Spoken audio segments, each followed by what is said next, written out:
السلام علیکم ورحمۃ اللہ وبرکاتہ۔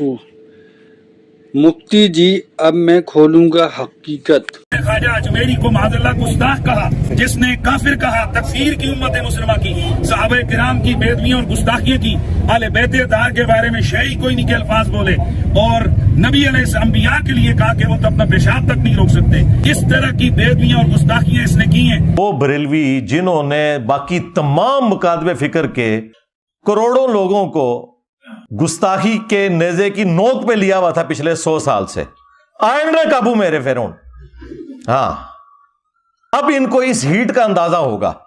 جب تک بات دوسروں پہ تھی یہ انجوائے کرتے تھے، آج اپنے پہ بات آئی ہے تو اب یہ کہہ رہے ہیں کہ جی ہمیں گستاخ رسول اور ختم نبوت کا منکر کروڑوں لوگوں کو انجینئر صاحب کافر کہتے ہیں۔ میں نے آج تک نہ تو کسی کو کافر ڈکلیئر کیا، نہ گستاخ رسول ڈکلیئر کیا، سوائے ان کے